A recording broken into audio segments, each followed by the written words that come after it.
Guys, welcome to my YouTube channel knowledge warehouse. मैं CA Charu Agrawal आपके सामने accounts समझाने के लिए सीरीज लेकर आई हूँ। और बेसिकली जैसे मैं आपको हर क्लास में बताती हूँ, मेरा मेन मोटिव यही है कि आपकी अंडरस्टैंडिंग पावर अकाउंट्स में बहुत अच्छी हो जाए। तो इसी के साथ आज हम अपना बैंक रिकंसिलेशन स्टेटमेंट स्टार्ट करेंगे। और आज हमारी फर्स्ट क्लास है, तो बहुत ही सिंपल चैप्टर है, बट ये बहुत अच्छी अंडरस्टैंडिंग मांगता है। तो आपको ये चैप्टर बिल्कुल क्रैम नहीं करना, आप मेरी एक एक पॉइंट ध्यान से सुनना, तो आपको बहुत अच्छे से ये समझ आ जाएगा और लाइफ टाइम तक याद रहेगा, क्योंकि ये हमारे लाइफ टाइम तक में भी यूज आएगा। जब भी चाहे हम कोई बिजनेस करें या फिर हम प्रैक्टिस करें या कहीं जॉब करें, तो बैंक रिकंसिलेशन बहुत इंपॉर्टेंट रोल प्ले करता है अकाउंट्स मेंटेन करने में। तो इस क्लास में हम पढ़ेंगे कि कैसे कैश बुक और पासबुक को हम मैच करेंगे, कैसे बैंक रिकंसिलेशन स्टेटमेंट बनाएंगे। तो चलिए आज की वीडियो शुरू करते हैं।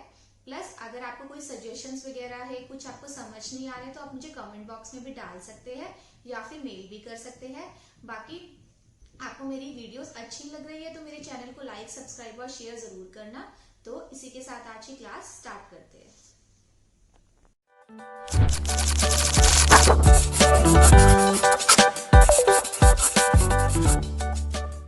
तो चलिए बच्चों, आज की वीडियो शुरू करते हैं। आज का बहुत इंटरेस्टिंग टॉपिक है हमारा बैंक रिकंसिलेशन स्टेटमेंट। ये पता है, एग्जाम्स के पॉइंट ऑफ व्यू से जितना इम्पोर्टेंट है ना, उतना ही प्रैक्टिकल लाइफ में भी बहुत काम आने वाला है। मतलब जैसे कि अगर आप कभी जॉब करो या अपना ही बिजनेस करो, दोनों ही केसेस में आपको बैंक रिकंसिलेशन की बहुत ज़्यादा ज़रूरत पड़ती है। और ये काइंड ऑफ मैंडेटरी है, मतलब ये करना ही करना पड़ता है अगर हम कभी भी अकाउंट्स बनाते हैं। तो ये बहुत इंपॉर्टेंट टॉपिक है, इसका ज़रूर क्वेश्चन आता ही है एग्जाम में। और प्लस बहुत सिंपल भी है, सिर्फ इसमें हम अंडरस्टैंडिंग कर ले। देखो, अगर आपके बेसिक कंसेप्ट यहाँ पर क्लियर हो गए ना बैंक रिकंसिलेशन के, तो अगर आप प्रैक्टिकल लाइफ में भी जॉब करो या फिर अपना बिजनेस खोलो, तो आपको इसके इजी होता रहेगा, मतलब बनाने के लिए स्टेटमेंट आपको दिक्कत नहीं आएगी। तो सबसे पहले हम क्या करते हैं, सबसे पहले हम समझते हैं बैंक रिकंसिलेशन स्टेटमेंट का मतलब क्या है। रिकंसाइल का क्या मतलब है? रिकंसिलेशन मतलब मैचिंग करना। रिकंसिलेशन का यही मतलब है, मैचिंग करना। तो बैंक रिकंसिलेशन में हम क्या करते हैं? मैच करते हैं। अब क्वेश्चन आता है किस चीज को मैच करते हैं, ठीक है। तो सबसे पहले मैं बताती हूँ कि रिकंसिलेशन का मतलब क्या है। ठीक है, रिकंसिलेशन का मतलब हो गया हमारा मैचिंग। उसके बाद बैंक रिकंसिलेशन स्टेटमेंट कैसे बनती है, क्या डेफिनेशन है इसकी, वो हम पढ़ते हैं। देखो, सबसे पहले है बैंक रिकंसिलेशन स्टेटमेंट को, अगर मैं इसका इसका डेफिनेशन जो बुक में इतनी लंबी चौड़ी दी हुई है, पहले मैं उसको बिल्कुल सिंपलेस्ट फॉर्म में डिफाइन करती हूँ कि क्या होता है। देखो, एक हमारी होती है बैंक स्टेटमेंट। ठीक है, बैंक स्टेटमेंट होती है जो कि जिसको हम क्या बोलते हैं? बैंक की पासबुक, जिसको मैं बैंक की पासबुक भी बोलती हूँ। और ये कौन देता है हमें? जो कि हमारे बैंक के पास रहती है। जो कि किसके पास रहती है? बैंक के पास। देखो, धीरे धीरे बताती रहूंगी। ये बैंक, एक चीज होती है हमारी बैंक स्टेटमेंट, जो बैंक की पासबुक भी जिसे बोलते हैं, और जो बैंक प्रोवाइड करता है अपने कस्टमर्स को। देखो, ठीक है, तो सबको पता है, देखो जैसे हमारा कि बैंक में अकाउंट खुला हुआ है, बैंक में अकाउंट खुला हुआ है, तो बैंक को स्टेटमेंट देनी पड़ेगी कि हमारा जो अकाउंट में कितने पैसे हैं। तो वो सारी चीज़ें डालते हैं कि हमने बैंक पासबुक में कितना हमने विड्रॉल किया है और कितना हमने डिपॉजिट किया है। वो सारी इंफॉर्मेशन बैंक पासबुक में होती है। साथ के साथ हम भी मैनेज करते हैं, हम भी बनाते हैं। जो हम बनाते हैं उसको मैं अभी, हमने जो चैप्टर सीखा है वो कैश बुक सीखा है। कैश बुक के अंदर हम बैंक बैलेंस लिखते हैं, बैंक अकाउंट बनाते हैं। ठीक है, तो हमारी दो चीजें हो गई, बैंक बैलेंस लिखते हैं, बैंक अकाउंट बनाते हैं, हमारी दो चीजें हो गई। एक तो हम बनाते हैं, जो हम बनाते हैं वो हमने सीखा है, कैश बुक बनती है हमारी। कैश बुक के अंदर हम क्या करते हैं? एक बैंक अकाउंट का कॉलम करके हम बनाते हैं कितना हमारा विड्रॉल है और कितना हमारा डिपॉजिट है। बाकी और सारे जो भी आ रहा है पैसा, जा रहा है पैसा, वो ये कौन बनाता है? Cash book. ये बनाता है जो जो जिसका अपना बिजनेस हो, जो कि जिसका अपना बिजनेस हो या फिर इंडिविजुअल हो, जो कि बैंक के अंदर डिपॉजिट कर रहा है, जो कि कस्टमर है बैंक के पॉइंट ऑफ व्यू से। और एक होती है पासबुक। पासबुक कौन बनाता है? पासबुक बनाता है बैंक बनाता है। और ये बैंक हमें प्रोवाइड कर देता है जब भी हमें चाहिए होती है, तो वो हमें इजीली प्रोवाइड कर देता है। अब बेसिकली क्या चीज़ है, देखो, जब हम पैसा डालेंगे तो हम भी बुक में एंट्री करेंगे, अपनी कैश बुक में एंट्री करेंगे। जब हमने डिपॉजिट किए 10,000 20,000, तो बैंक भी डालेगा। अब देखो एक और चीज़ यहाँ से निकल के आती है। एक चीज़ है, देखो, हम बैंक को पैसे दे रहे हैं, हमने बैंक को पैसे दिए, ठीक है, बैंक को हमें वापस करने हैं, तो बैंक की क्या है? वो लाइबिलिटी है। हम बैंक के अंदर पैसा डाल रहे हैं, बैंक को पैसा दे रहे हैं, बैंक को डिपॉजिट कर रहे हैं, तो बैंक के अंदर पैसा डल रहा है, तो बैंक को मुझे पे ऑफ करना है। बैंक की क्या है? लाइबिलिटी है। देखो अभी तक हमने क्या सीखा, हमारा जो बैंक अकाउंट है वो हमारा एसेट है। और एसेट हमारा कैसे बनता है? एसेट के बैलेंसेस हमारे कैसे बनते हैं? हम कैसे अकाउंट बनाते हैं? हम अपना बैंक अकाउंट, यहाँ पर हम सारे डालते हैं अपनी डेबिट, और ये मेरी सारी होती है क्रेडिट। जो भी हमारा डिपॉजिट्स आता है, जो भी हमारी सारी इनकम होती है, इंटरेस्ट वगैरह आती है, वो मैं डालती हूँ इस साइड, अपनी डेबिट साइड। जो भी मेरा इनफ्लो होता है वो मेरे किस साइड डलती है? डेबिट साइड डलती है। और जो मेरा विड्रॉल्स होती है, जो मेरे पैसे निकलते हैं, वो मैं किस साइड डालती हूँ? अपना क्रेडिट साइड। मतलब मेरा जो आउटफ्लो होता है, जो मेरा इनफ्लो हो रहा है वो मैं डाल रही हूँ डेबिट साइड, जो मेरा आउटफ्लो हो रहा है वो मैं डाल रही हूँ क्रेडिट साइड। अब ऐसे ही जो बैंक अपनी पासबुक बनाता है, ये बैंक बना रहा है पासबुक। अब देखो, जो हम पैसा डालेंगे बैंक के अंदर, बैंक की वो लाइबिलिटी है, बैंक को हमें पे ऑफ करना है। तो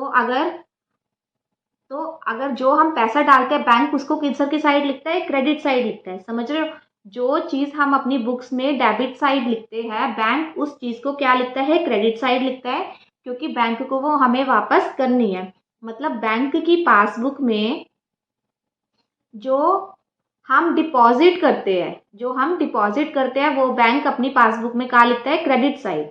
मतलब हमारे पॉइंट ऑफ व्यू से तो वो इनफ्लो है, लेकिन बैंक के, ठीक है, तो जो हम पैसा डिपॉजिट करते हैं, बैंक कहाँ लिखता है? उसको क्रेडिट साइड लिखता है। और जो हम विड्रॉल करते हैं, बैंक का कहाँ लिखता है? उसको अपनी डेबिट साइड लिखता है। समझ गए? देखो बैंक के लिए तो लाइबिलिटी होगी, बैंक को हमें पे ऑफ करना है जो भी हम डिपॉजिट्स करा रहे हैं। तो बैंक के पॉइंट ऑफ व्यू से जो हमारा बैंक अकाउंट है वो क्या है? एक लाइबिलिटी की तरह से चल रहा है। तो इसलिए हमेशा उल्टा होता है, हम जब बैंक अकाउंट बनाते हैं तो हम लिखते हैं अपनी डिपॉजिट्स को, इनफ्लो को डेबिट साइड। और बैंक जब हमारे कस्टमर्स की पासबुक बनाते हैं तो वो डिपॉजिट को कहाँ लिखते हैं? Credit side. और विड्रॉल जो भी हो रही है, सारे हो रहे हैं उसको डेबिट साइड। तो हमेशा अपने माइंड में ये चीज़ की क्लैरिटी लानी है। हम अगर डेबिट साइड डाल रहे हैं अपनी बैंक स्टेटमेंट में, बैंक अकाउंट में, जो कि बिजनेसमैन या फिर अकाउंट होल्डर बना रहा है वो डेबिट साइड लिखता है, और उसी चीज़ को बैंक कहाँ लिखता है? अपनी क्रेडिट साइड लिखता है। अब ये चीज़ें क्लियर हो गई। अभी तक हमने क्या पढ़ा है? सबसे पहले तो हमने इससे समझा कि बैंक रिकन्सिलेशन स्टेटमेंट, रिकन्सिलेशन का क्या मतलब है? मैचिंग। उसके बाद में क्या बताया मैंने? दो चीज़ें होती है, एक तो हम बैंक बनाता है कस्टमरों की स्टेटमेंट्स, कितना कस्टमर से पैसा आ रहा है, कितना कस्टमर से पैसा जा रहा है। भाई बिना अकाउंट के तो बैंक कंफ्यूज हो जाएगा, इतने सारे उसके कस्टमर्स होते हैं, इतना वो एक दिन में डिपॉजिट्स भी करवाता है, विड्रॉल भी कराता है। तो वो कस्टमर का पासबुक बनाता है, स्टेटमेंट बनाता है। और वो स्टेटमेंट कैसे बनती है? जब हम पैसा डिपॉजिट करते हैं तो वो बैंक की लाइबिलिटी होती है, तो डिपॉजिट्स के केस में वो हमेशा अपनी क्रेडिट साइड लिखता है, और विड्रॉल के केस में वो हमेशा अपना डेबिट साइड लिखता है। और एक हम वही बनाते हैं कैश बुक, जो हमने सीखी है अभी तक, हमारी कैश बुक बनती है। और हम कैश बुक में अपना बैंक बैलेंस लिखते हैं, और जो जो हम डिपॉजिट्स करते हैं, जो जो हमारे इनफ्लो आते हैं, वो हम क्या लिखते हैं? Debit side. और जो आउटफ्लो होते हैं वो हम लिखते हैं अपने क्रेडिट साइड। अब देखो बैंक रिकन्सिलेशन में क्या होता है कि जो हमने अपना बैंक स्टेटमेंट बनाया है और जो बैंक ने पासबुक बनाई है, वो दोनों मैच होने चाहिए, वो दोनों आपस में मिलनी चाहिए। इस चैप्टर में हम यही सीखेंगे कि उसको मैच करना। अब ये कहोगे कि मैम मैच क्यों नहीं होनी चाहिए? जो मैं विड्रॉल कर रहा हूँ वो पास बैंक भी डाल रहा होगा, जो मैं डिपॉजिट्स कर रहा है वो बैंक भी डाल रहा होगा, हाँ बिल्कुल ठीक बात है, लेकिन काफ़ी सारी एंट्रीज ऐसी होती है जो कि बैंक को नहीं पता होता या फिर हमें नहीं पता होता, तो इसलिए मिसमैचेस आते हैं। ठीक है, इसलिए हमें बनानी पड़ती है। अब देखो, इन दोनों को मैच करने को ही हम क्या बोलते हैं, बैंक रिकन्सिलेशन। इन दोनों को मैच करने को जो बैंक पासबुक बनाता है और जो हम कैश बुक बनाते हैं बैंक अकाउंट डाल के, उन दोनों को मैच करने को ही मैं क्या बोलती हूँ, रिकन्सिलेशन। इसका अपना एक चैप्टर अलग आ गया और इसका फॉर्मेट्स अलग है, सब कुछ अलग है और बिल्कुल सिंपल है। देखो, बस मैचिंग ही तो करनी है। देखो, सबसे पहले हम डेफिनेशन पढ़ते हैं, उसके बाद मैं आपको एक और छोटा सा एग्जांपल लेके समझाती हूँ चीजें। देखो, बैंक रिकन्सिलेशन स्टेटमेंट की क्या है, is prepared on a particular date to reconcile the bank balance in the cash book with the balance as per bank passbook और bank statement by showing all the causes of difference between the two. यही बता रहा है कि क्या करता है वो, रिकन्साइल करता है। किसको, दो चीजों को रिकन्साइल करता है, एक तो बैंक बैलेंस कैश बुक के अंदर और दूसरा पासबुक के अंदर। दो चीजों को रिकन्साइल को ही बैंक रिकन्सिलेशन स्टेटमेंट बोलते हैं, जो कि हमने अपने बैंक अकाउंट में बनाया है कि हमने इतना पैसा विड्रॉल किया, इतना डिपॉजिट किया, और जो बैंक ने बनाया है कि ये कस्टमर ने इतना डिपॉजिट किया अपने अकाउंट में, इस विड्रॉल किया अपने अकाउंट में।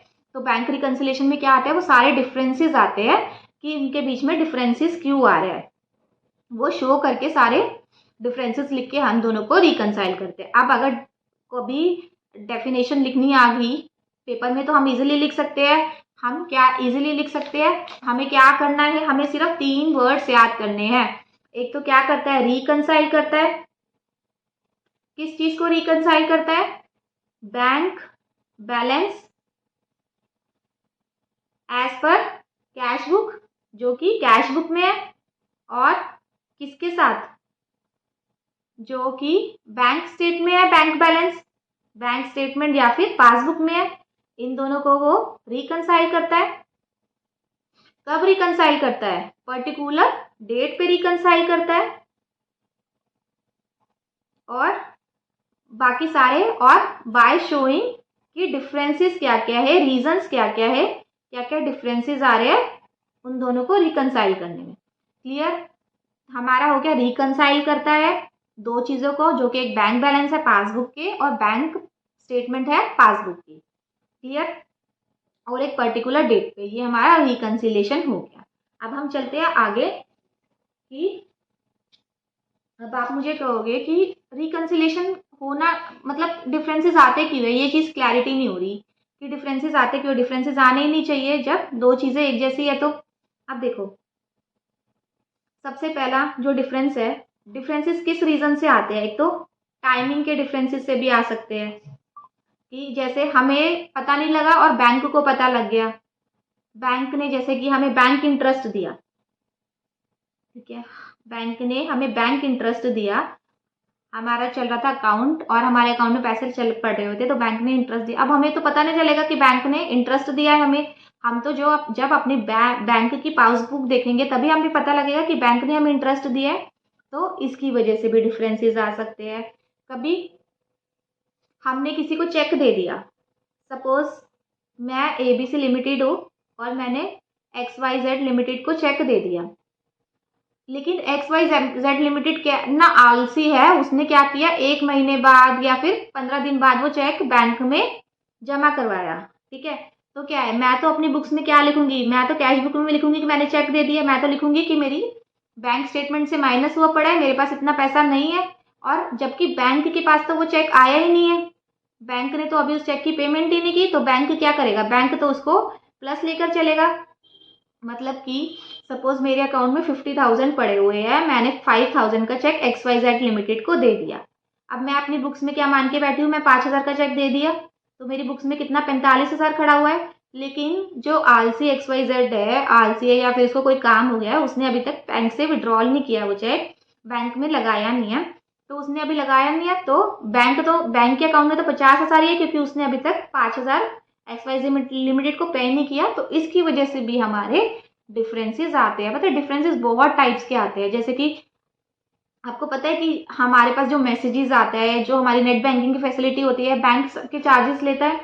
सबके बैंक चार्जेस लेता है। अब बैंक चार्ज ने कितना चार्ज लिया हमें तो पता नहीं है, बैंक बस हमें जब हम बैंक स्टेटमेंट में देखते हैं तब हमें पता लगता है कि बैंक ने इतना चार्जेस ले लिया। तो ये भी इसकी वजह से हम तो प्लस लेकर चलते हैं कि जैसे अब यही है, इसी केस में हम लेकर चल रहे हैं 45,000 और बैंक की बुक्स में चल रहा है 50,000। अब बैंक ने सपोज 2,000 रुपये का हमें बैंक चार्जेस लगा दिया, तो हमें तो पता ही नहीं, हम तो अनअवेयर है कि बैंक ने चार्जेस लगा रखा है। और जबकि बैंक ने तो क्या किया हुआ है, बैंक ने तो अपनी बुक से वो 2,000 डिडक्ट कर दिया।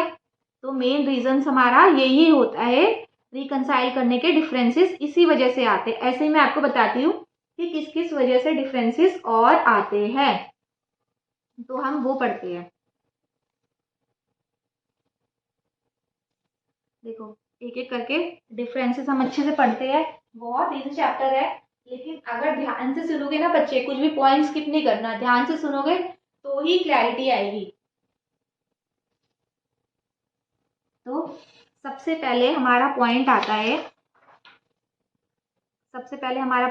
है, कि check issued but not yet presented for payment. मैंने अभी आपको बताया कि चेक हमने इशू कर दिया लेकिन पेमेंट के लिए प्रेजेंट नहीं हुआ।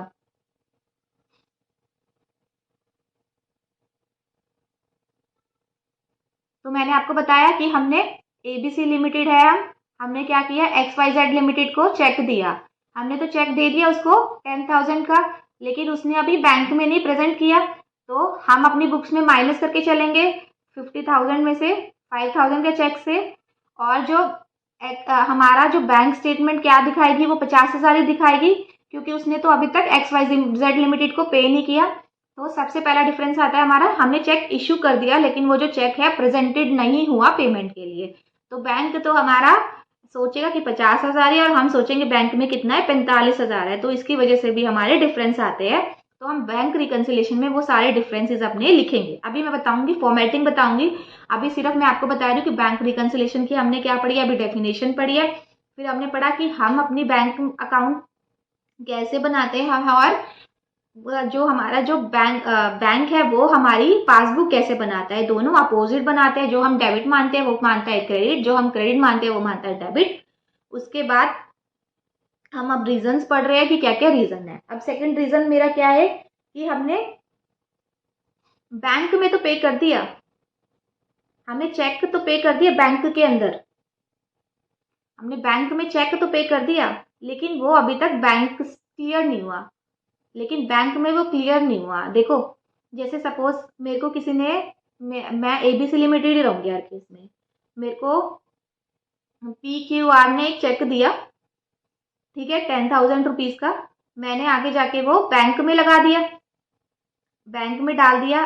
देखो बैंक का ना पूरा प्रोसेस होता है, जब उसके पास चेक आता है तो उसको भी जब पैसे मिलते हैं, जब वो दूसरे बैंक से उसको अमाउंट क्रेडिट हो जाता है, जो भी इनका अपना प्रोसेस होता है, उसके बाद ही वो अपने कस्टमर के अकाउंट में प्लस करता है। अब देखो बैंक, हमने तो बैंक में पैसा डाल दिया, एबीसी लिमिटेड ने जो PQR से चेक है उसको पैसा मिला है वो बैंक में डाल दिया, लेकिन बैंक तब क्रेडिट तब डालता है अपने, तब प्लस करता है जबकि उसका जो चेक है वो क्लियर हो जाता है दूसरे बैंक से जिसका भी वो चेक है। तो हम एबीसी लिमिटेड अपनी बुक्स में क्या करेंगे, हमारी बुक में सपोज 50,000 अमाउंट चल रहा है, तो हम अपनी बुक्स में क्या करेंगे, प्लस करके 10,000 60,000 दिखाएंगे बैलेंस, कि हमारे पास 10,000 60,000 बैलेंस है। लेकिन जो पासबुक में है, जो बैंक है, बैंक अभी कितना दिखाएगा, वो सिर्फ 50,000 ही दिखाएगा, क्योंकि उसका चेक अभी तक क्लियर नहीं हुआ, क्लियर, उसके अकाउंट में अभी तक पैसे आए नहीं। तो इस वजह से भी हमारा डिफरेंस आता है, इसलिए हम रिकन्सिलेशन बनाते हैं। क्लियर। देखो इस केस में क्या था कि हमने चेक दे दिया था लेकिन वो बंदा चेक लेने नहीं आया। देखो सेकंड केस हमने क्या किया, हमने चेक बैंक को दे दिया लेकिन बैंक की अभी क्लैरिटी नहीं हुई, बैंक के पास पैसे नहीं है। यहाँ पर बैंक के पास पैसे गए नहीं थे, यहाँ पर बैंक के पास अभी तक पैसे आए नहीं।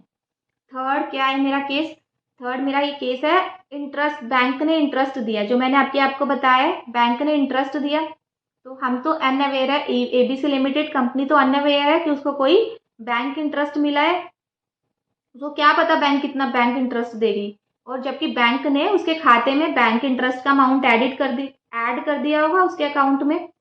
देखो अब उसका अकाउंट कितने 50,000 का चल रहा था, बैंक ने उसको 5,000 रुपये दे दिए इंटरेस्ट के, तो उसका 55,000 हो गया। लेकिन एबी से लिमिटेड, हम तो अभी तक अनअवेयर है इस चीज़ के कि उसने मुझे इंटरेस्ट अमाउंट भी दिया होगा। तो मेरी बुक्स में अभी कितना चल रहा है, 50,000। इसकी वजह से भी मेरे डिफरेंसेस आते हैं। नेक्स्ट मेरा क्या है कि जो बैंक ने हमसे इंटरेस्ट चार्ज किया है या फिर बैंक ने चार्जेस काटे, जो मैंने आपको बताया कि हम नेट बैंकिंग यूज करते हैं, हम हमने कोई नेट बैंकिंग यूज की या फिर वो एसएमएस चार्जेस भी हमसे सब कुछ लेता है।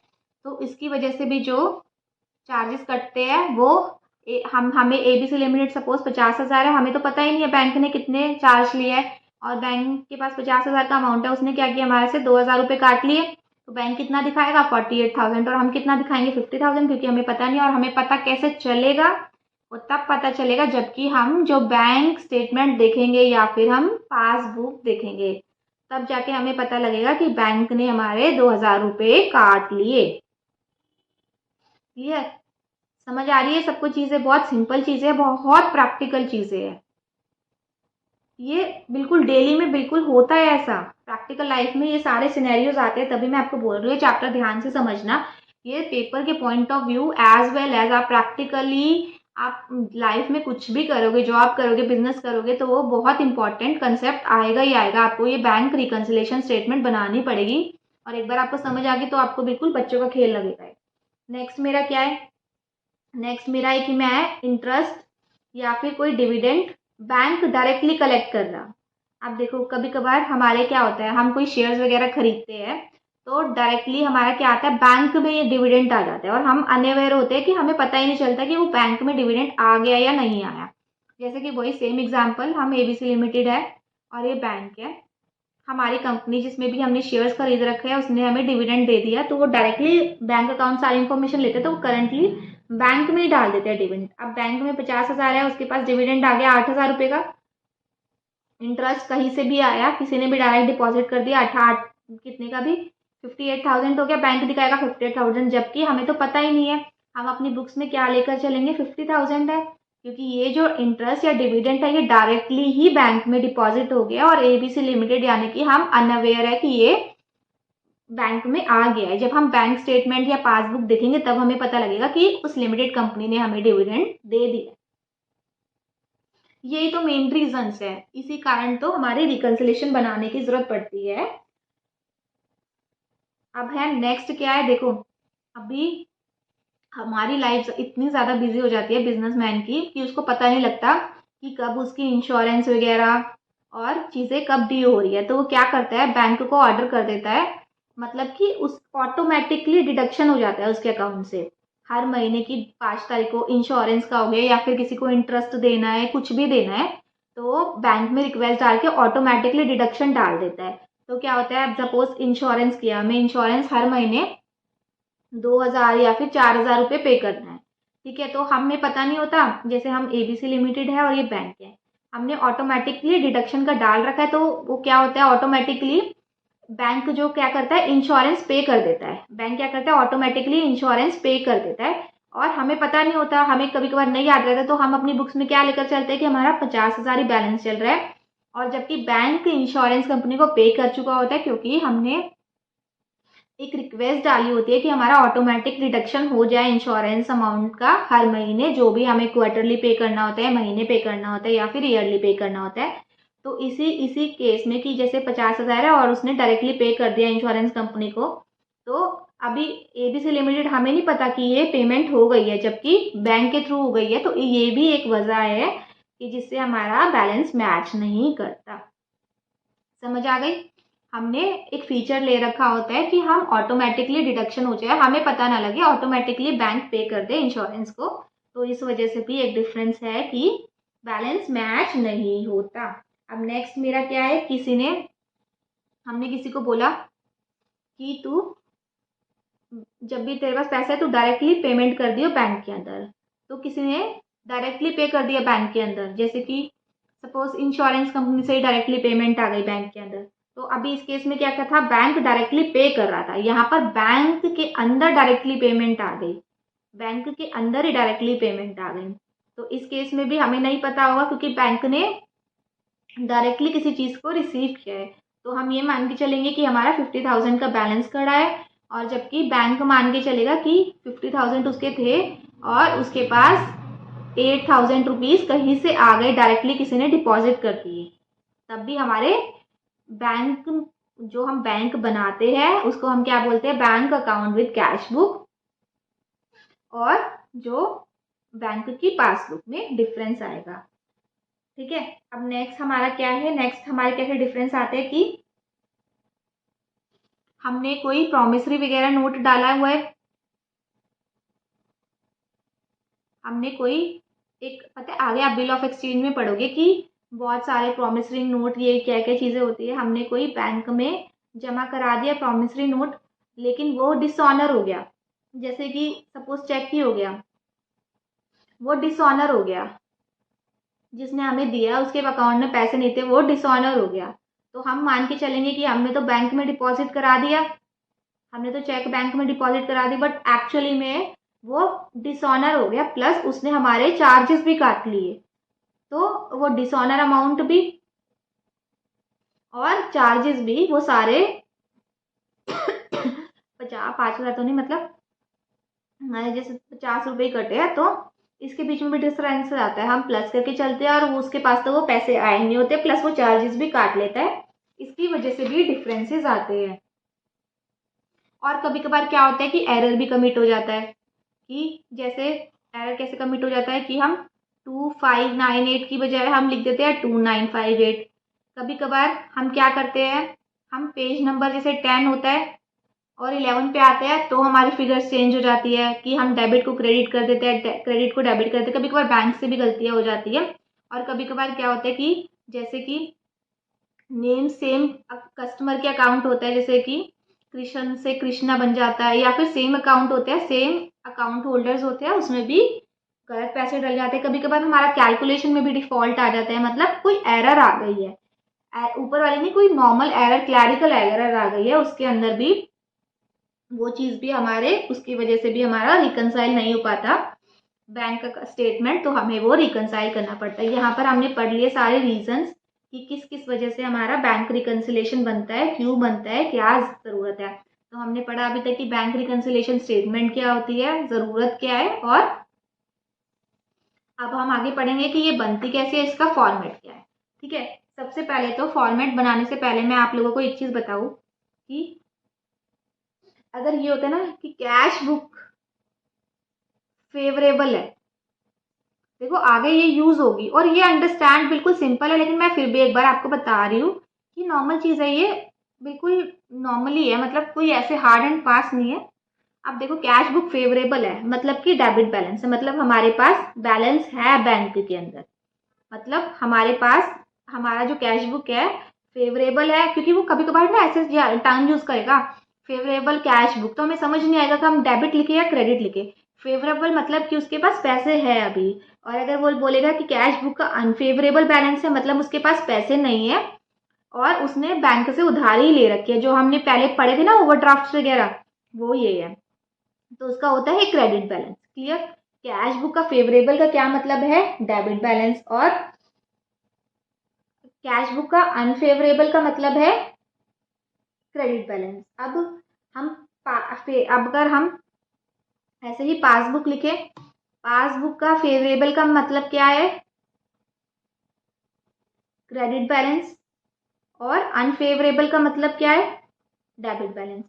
देखो इसमें कोई कोई साइंस नहीं है, कोई हार्ड एंड फास्ट रूल नहीं है, मतलब फेवरेबल मतलब उसके अकाउंट में पैसे थे, अनफेवरेबल मतलब उसके अकाउंट में पैसे नहीं है, नहीं होते तो हम क्रेडिट लिखते, ऐसे ही पासबुक के साथ है। क्लियर, पासबुक की तो लाइबिलिटी है, पासबुक हमेशा क्या मानेंगे कि बैंक के सर पे लाइबिलिटी है कि बैंक को पे करना है। क्लियर, अभी आप अभी तक जितना समझा, याद करने की तो कुछ भी जरूरत नहीं है, हम सिर्फ समझ रहे हैं। अभी तक हमने जितनी अकाउंट्स पढ़ी है उसके बेसिस पे हमने सिर्फ अंडरस्टैंडिंग ही की है अभी कि कैसे कैसे चीजें बनती है, कैसे कैसे चीजें होगी आगे। तो कैश बुक का फेवरेबल हो मतलब उसके अकाउंट में पैसे है, अनफेवरेबल हो मतलब उसके अकाउंट में पैसे नहीं है। अब हम पढ़ते हैं कि फॉर्मेट क्या होता है, फॉर्मेट कैसे बनता है, फिर हम आगे शुरू करेंगे अपने इलस्ट्रेशंस। इलस्ट्रेशन भी बहुत ज़रूरी है क्लैरिटी लाने के लिए। अब देखो सबसे पहले तो हम बैंक रिकन्सिलेशन स्टेटमेंट लिखते हैं, वो तो हम हर उसमें लिखते ही है।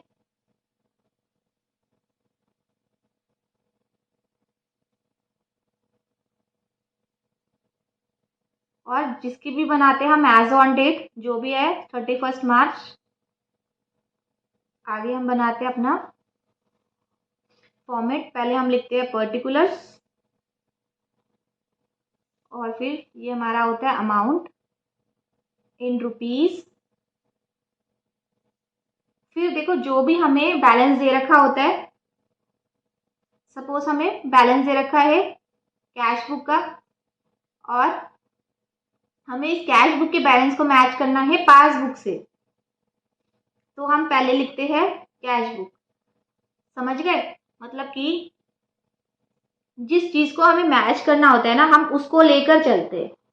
जिस चीज को हमें मैच करना होता है, जैसे कि हमारे पास कैश बुक का बैलेंस दे रखा है और पासबुक के बैलेंस से हमें मैच करना है, तो हम क्या लिखेंगे यहाँ पर कि बैलेंस एसेस पर कैश बुक।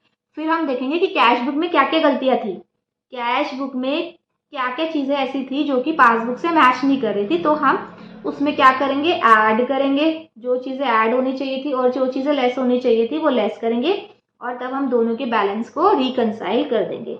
मतलब कि इसका ये मतलब है कि जो चीज हमें मैच करनी है उसको हम लेके चलते हैं और दूसरी चीज हम नीचे लेते हैं जो जबकि मैच हो जाती है।